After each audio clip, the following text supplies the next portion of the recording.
Well, hey, hi, and hello, good morning, good afternoon, good evening, whenever you're watching or listening to this. My name is Daniel Cox, and we're going to be going through the last portion of Exodus together. So for the next three sermons or discussions, we're going to finish out our study in Exodus. So we're going to begin where we ended at chapter 20. Pastor Freddie had, of course, gone through the 10 commandments, or the 10 words, as he had spoken of them. And that distinction is really important. And so I want to revisit a little bit chapter 19, where we have God bringing the Israelites out of slavery through the journey to Sinai. And this was on purpose. This was God bringing them with intent to this place at this time, because it is really about to change for the Israelites. And you remember that when I talked about it, that this encounter in chapter 19 really was a number of firsts for the Israelites. And one of the things, of course, that happened is God brought them to himself. It's not just out of Egypt, but to Sinai. Okay, so he said, "I carried you as on eagle's wings and brought you to myself." So this was personal. It was relational language, and this really can be seen as the proposal to the marriage. This is how the rabbinic tradition looks at what happened here, is that it was God's proposal to the marriage of the people of Israel, which happens in what we'll be talking about today. So one thing to note is that grace came first. It was delivery before there's rules. Right? Identity is offered before obedience is required. And so God is saying that you're going to be my treasured possession. So this is a promise, it's not a demand. And in that, the relationship is established not by rules, but by rescue. Okay? And so he comes into chapter 20 and he gives terms in the same grace first pattern. Okay? So the covenant flows from the relationship that has already begun. So when God speaks the 10 words, not the 10 commandments, but the 10 words, he's not giving cold law to strangers. This isn't a judge sitting on high saying, this is what you're going to do. He's defining how his rescued people are going to be in relationship with him. So let's look at this.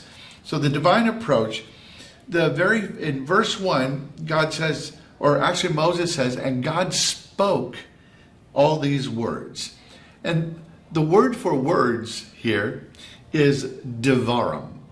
And what's distinct about devarim is this is covenant terms. This is treaty language. This isn't simply law giving. It is looking at the covenant relationship between the Almighty God and the people of Israel who are the less than, right? Because a covenant is a relationship. It's a formal relationship between someone with immense power and authority and people who are not their equal. Okay, and so clearly it's the relationship with God, and anybody is going to be a covenant relationship. And so the Devarim is formal relationship language.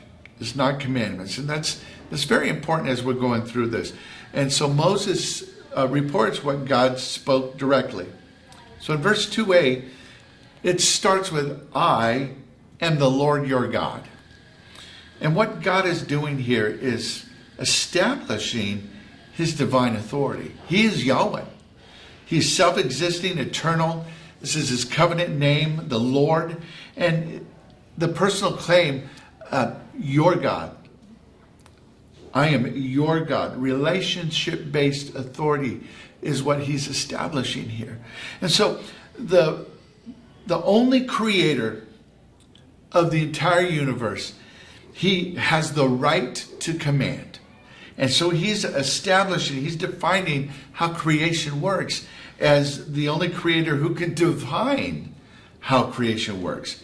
So only Israel's rescuer has the right to set their life terms.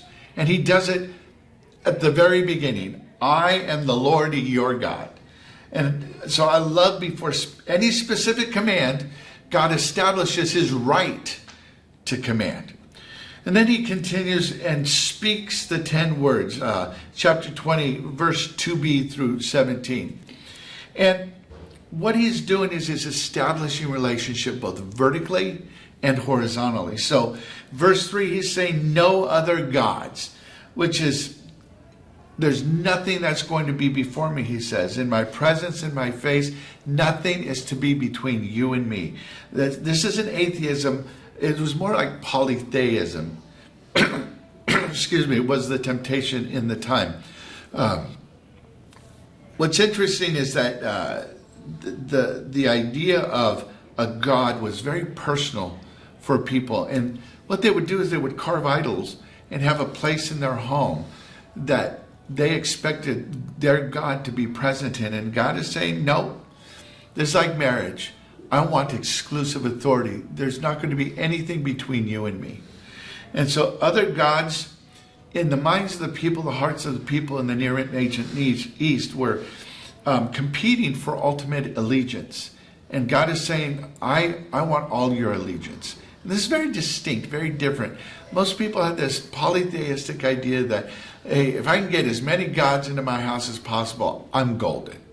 Right? So they would use God of this, God of, God of fertility, God of the harvest, God of good weather, God of hope, God of this, God of that. You put a whole pantheon in your home, you're good. And God is saying, no, you just need me. And in 4 and 6, he says no idols. And he's speaking directly to this idea of how people would carve gods and put them in their house. Because here's the distinction I think God is making here. The real underlying issue is that idols that you can put in your home give you the illusion that you're in control. And God is saying, yeah, no, I'm not doing that. And so God is refusing this because he won't be reduced to an object that you can control. Ancient people believed gods lived in their statues, and God's saying, no, I'm not doing that. The bottom line is God wants relationship. He doesn't want religious manipulation. He wants intimate relationship with his people. In verse 7, again, this is about establishing that vertical relationship. He doesn't want his name misused. Verse 7 is, you shall not take the name of the Lord your God in vain, for the Lord will not hold him guiltless who takes his name in vain. What does this mean? Well, in his name is held his character, his reputation, his authority. And so when we take his name in vain, we're reducing his character, we're reducing his authority, his reputation. This is why we don't speak badly of other people. This is why we don't want to be blasphemous toward others in the horizontal, because we don't want to destroy anybody's reputation. And God is saying, we're not doing that. It's not just profanity, it's empty oaths, false claims. I swear by God. No, don't, is what God is saying. The challenge and the reason here is that taking God's name in vain means without value, is we're reducing or treating God's name as worthless. We don't want to do that, right? So his words have power, his name especially. So he's establishing this foundationally that we must know who God is before we can live how God wants. We have to know him this way before we can live this way. And through verses 4 through 10, 8 through 11, commands 4 through 10, God is about building community. So these are the horizontal commands. The verse being the 7th, verse 8 through 11, it creates a rhythm of rest for the entire community. God is in his rest. He created for 6 days, and on the seventh day he rested. And he is still in his rest. And so he invites us in our rhythm of days to also take part in resting on the seventh. So this is not just people, it's servants, animals, everybody gets rest. Everything stops. Everybody stops. The work stops on the seventh day to rest. And what this does is it helps build stable families, stable relationships.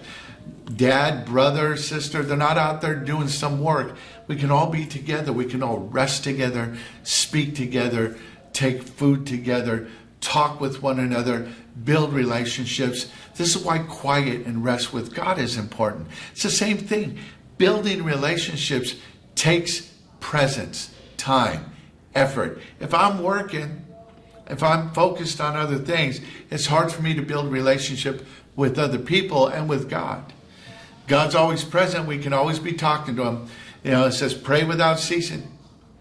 And we can do that, and we should do that. I'm shooting on you, I'm sorry. But we can have that opportunity, but God is building into this rhythm of life rest. And it's important to rest. And in this, God is also helping us create that intergenerational respect and wisdom transfer. Grandma to son, to grandchild, to great-grandchild.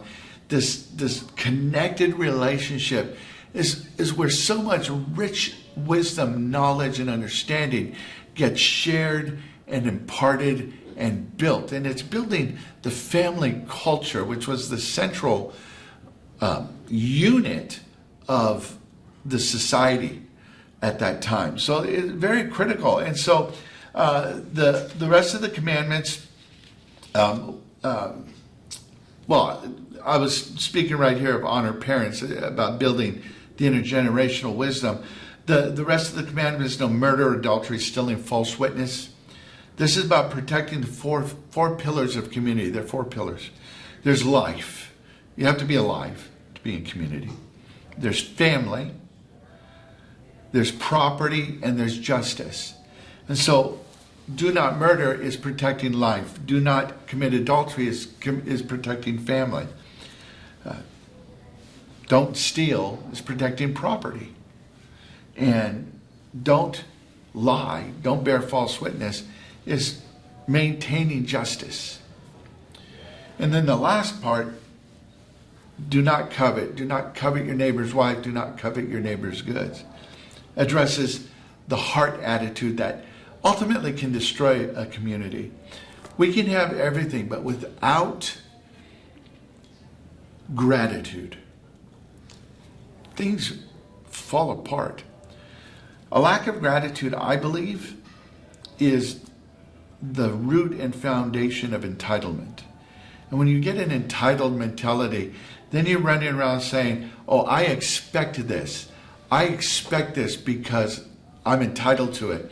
And that breaks this relationship and strains this relationship completely. So we don't want to walk around with gratitude. And coveting is an expression of a lack of gratitude. Contentment prevents the conflict. Contentment prevents the crime. And where does contentment come from? In trusting and knowing that Yahweh, God, is enough.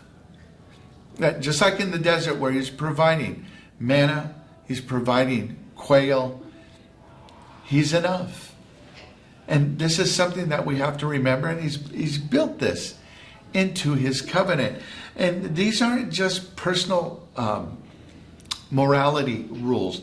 They're God's blueprint for a functioning society. This is really about God saying, I want you to flourish, and I want you to flourish together. So, vertical and horizontal, they matter. And in these 10 words of the covenant, these first 10 words of the covenant, God is establishing in his first 3 commandments our relationship with God and getting that right. And the next 7 are about how to live relationship in community, reflecting this relationship this way. We can't love others well if we don't know how to love God first. That's why the commandment says, love your neighbors as yourself. Well, how do we love ourselves? We start by finding our identity in God. So this is really what a kingdom of priests, a holy nation, a treasured possession looks like. That he spoke to them and declared their identity in chapter 19. So we get to the point here in chapter 20, 18 through 21. The people witnessed the thunder, the lightning, the trumpet blast, the smoking mountain of God speaking to them personally. This is God physically manifesting his power and his majesty as he's speaking to them for the first time. And the response was, oh, please don't have him talk to us or we're going to die. It was sheer terror. It was sheer fear. And it's that holy fear that's the beginning of wisdom that's talked about in Proverbs. It's the recognition that sinful humans cannot survive a divine encounter. And this was known and this was understood. And so what you have here is the fundamental problem. And this is important as we go through the end here of Exodus. The fundamental problem is this: God is perfectly holy. Humans are sinful. Say it again. God's holy, we're not. And so this direct contact between a holy God and a sinful people is lethal for people. We cannot stand and live in our sinful state in the holy presence of God. There's a gap that cannot be bridged by anything we say or do. We can't wash ourselves enough. We can't repent enough. We can't do it. We cannot bridge that gap. A mediator is required. Someone who will bridge that gap between us and God. Those boundaries were set in chapter 19. Those boundaries were like, do not come up to the mountain. And yet there was one who could go up the mountain. That was Moses. He was the mediator between God, the holy God, and his people. So people stood at a distance, and Moses approaches the thick darkness where God was. Moses becomes the go-between, receiving God's words and delivering them to the people. He's the one who talks with God and brings it back to the people. He speaks to the people and brings what they said back to God. And this sets up the entire priesthood system that is to come. Because the priesthood, the priests, the Levites, would act as mediator between the people and God. And ultimately, it speaks to and hints of the need for a perfect mediator who will eventually be Jesus. He is our perfect mediator. And we'll talk about that later. But this is really, even grace-given laws reveals human ability to approach God directly. And we'll see what God does to overcome that in our next time together. So what we end up here, after the 10 words, chapters 20 verse 22 through 23:33, is God's societal footprint. He begins to lay out the marriage covenant framework in the practical day-to-day life of his people. It's like a marriage contract spelling out daily life together. So the 10 words you can think of as the wedding vows, the big picture, and then the covenant code is how married life with Yahweh actually works. And so he builds the identity from chapter 19, the treasured possession, the segula, the personal prized property of the king, is reflected in the laws that protect the vulnerable, for example, showing God's compassionate heart, which he had showed from their deliverance and with his patience with them through the journey to Sinai. He talks of justice for slaves and for foreigners, for the poor, because the vulnerable matter to God. And so the laws, and as you go through them, we don't have time to really dive deep here, but when you read through them, you'll see how God has a heart for the vulnerable laid out in how these laws guide daily life. It speaks to them as a kingdom of priests, because meditating on God's character, or mediating God's character to the world, is their job. Just as the Levites will mediate between Israel and God, Israel as a kingdom of priests is to mediate and demonstrate God's character to the rest of the world. So the laws would reflect that. Laws of honesty, laws of fairness, laws of mercy. Even the enemy's ox. There are laws about an enemy's ox that display God's radical love and his fairness, his mercy. Because a lot of this, and he speaks as a holy nation, they're set apart by their behavior, not their belief. So the idea of justice is proportional. You've heard eye for eye, tooth for tooth. Eye for eye is not a revenge. Revenge culture says, you killed my ox, I'm going to kill 10 of yours. Ah. You hurt my daughter, I'm going to kill 10 of your daughters. That's revenge culture, and it's disproportional to the original offense. God's not having that. God's justice is proportional. If an eye is hurt, then an eye is what's required. If your ox killed an ox, well, then you need to pay an ox. The justice matches the offense. This is God's way, which is very different from the culture of the time. And so restoration was valued over pure punishment. The laws weren't about just punishing the offender. It was about making things right. It was about restoring the relationship horizontally and doing it with justice and fairness. And these are reflected as their identity as treasured possession, kingdom of priests and holy nation. And what God is doing is he's taking the 10 words and showing the people how they work in real life through case laws that do what? They reflect his character. And that's the important distinction. It is not simply justice for justice. It is a revelation of his character.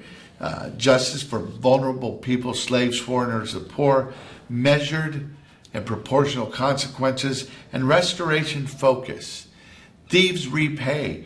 Community, it's about healing community and relationships. It's not just bringing the rod and causing pain. It's about restoring relationship. These rules, these laws, they're not arbitrary.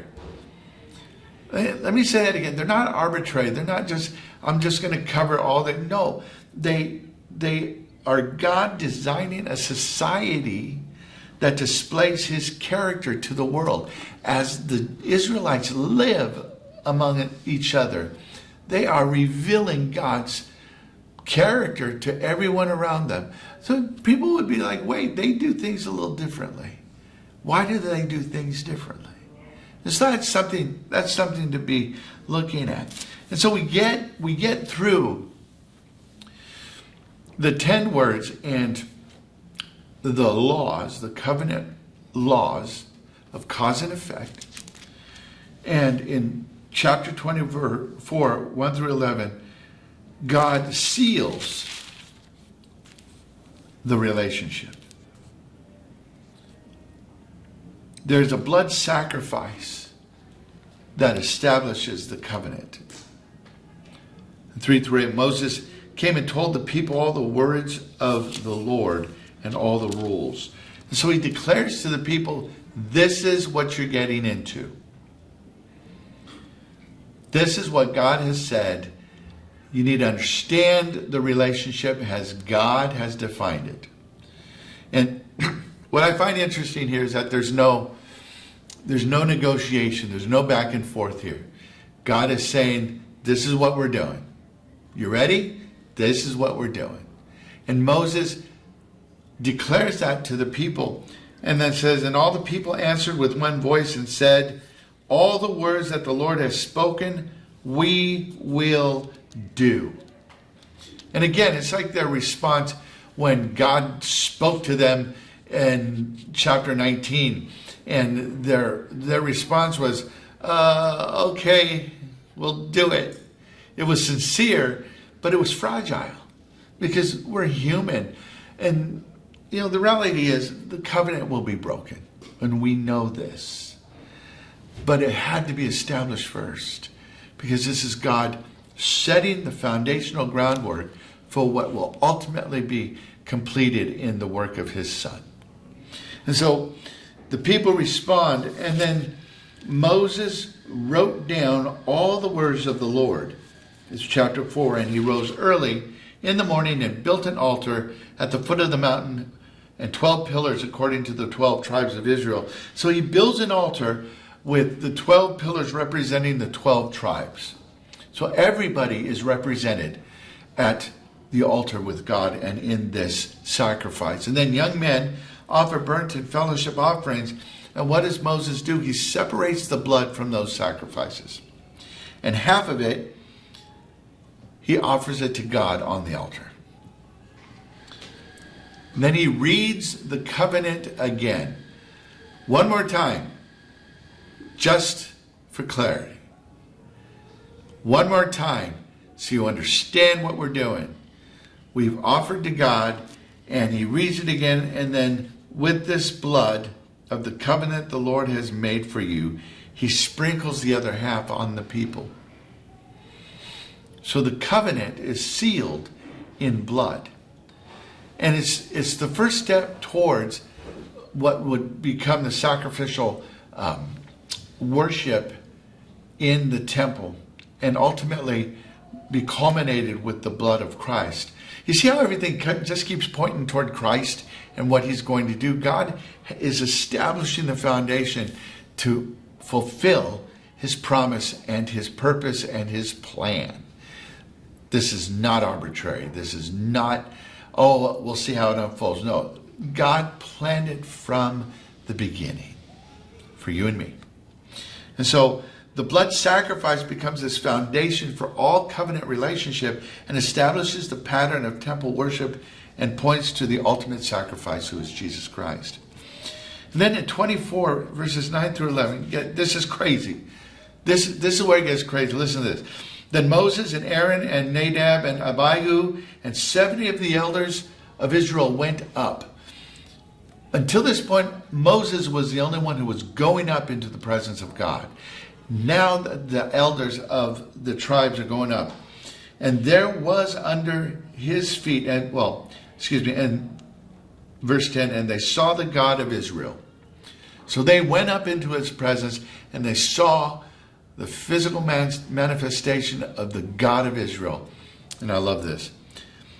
And there was under his feet, as it were, a pavement of sapphire stone like the very heaven for clearness. And this is reflected in Revelation 4:6, 21:11, 21:21, where it speaks of being lapis lazuli under the feet of God, which is a blue stone. It's a nice little touch, right? That here the elders are seeing what John speaks of later in Revelation, the consistency of God. And so here Moses, Aaron, his sons, 70 elders go up the mountain. They saw the God of Israel, actual vision of his divine presence. And you've got this pavement. And what do? They sit down and they eat and drink in his presence. It's like a wedding feast. It's like, what do you do at weddings? You go through the ceremony and then you feast. You sit down and you celebrate. And this is what the elders are doing. Eating and drinking in God's presence. Whew! They didn't die. They didn't fall over. They actually had a meal and enjoyed his presence. Can you imagine? I can't even imagine Sometimes I think, I'm in a wedding, I'm looking at the bride and groom, I think, this is so glorious to see their love expressed. And here, the elders and Moses and Aaron and his sons are sitting in the presence of God. They are seeing love expressed in its pure, godly form. And they got to enjoy that. And this is, like I said, the marriage covenant celebration. This is a wedding feast. And the blood covering made this unprecedented intimacy. Nobody has had this level of intimacy with God before this moment. This is another first in the life of Israel. The blood covering made it possible. And they shared a meal. The intimate fellowship and covenant relationship. And they could see God and live. Why? Because of the blood protection. And again, it's very important in the life of Israel going forward into the ultimate expression of love in Jesus' blood. And again, this is a preview of the eternal throne room. Blood makes the meal possible. Sacrifice enables intimate relationship with a holy God.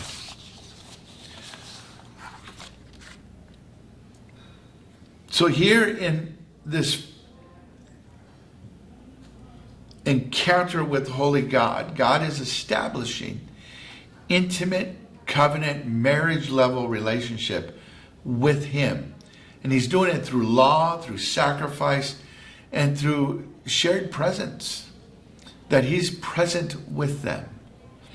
And being able to do it in a way that it doesn't kill a sinful people. And we see the pattern, the progression as it were. Grace is first. God rescues before he lays out the laws and requirements of relationship. He saves first. He saves first. Grace leads. And when you read Paul, and you read it in Romans, you'll see it in Ephesians, Colossians, he speaks of God's grace that comes first. Before he speaks of therefore, then, if then, or because, since then, do this. Grace, relationship, identity always precedes the do this. Law flows from relationship that God has defined in his 10 words in the covenant code. That's what the 10 words in the covenant code are doing. They're codifying, they're defining the nature of relationship. Now here's where I think the Israelites made a mistake, and I think this is where people make a mistake. The law is fulfilled in Jesus. He didn't come to abolish it, but to fulfill it. And the fulfillment of the law isn't in the letter of the law, do this, do this, do this, and you're good. It's do this, do this, do this, do this. And what is the spirit in between the words and the letters of the law? God's character, God's mercy, God's love lies in between, surrounds it, and holds it all together. And so the law isn't just the codified law, but the character of God revealed in his word and in the relationship horizontally and vertically that drives that relationship, that drives that understanding. It's not just the written law. It's the God of love, mercy, and grace that holds it up, expresses it, and holds it together. And in our expression, we're expressing not only the codified law, but his mercy, his grace, his love. And that's an important thing to remember. And this is where people get hung up, because they want to be able to say, okay, I did this, this, and this, I'm good, right? Yeah, no, because sometimes this implies this.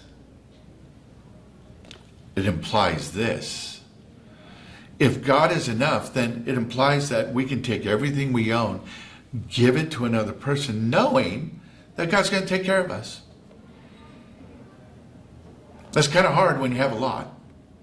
It's kind of hard when you worked hard to be able to buy that camera or buy that car or buy that golf club set. And there's nothing wrong with wanting to work hard and to have those things to enjoy.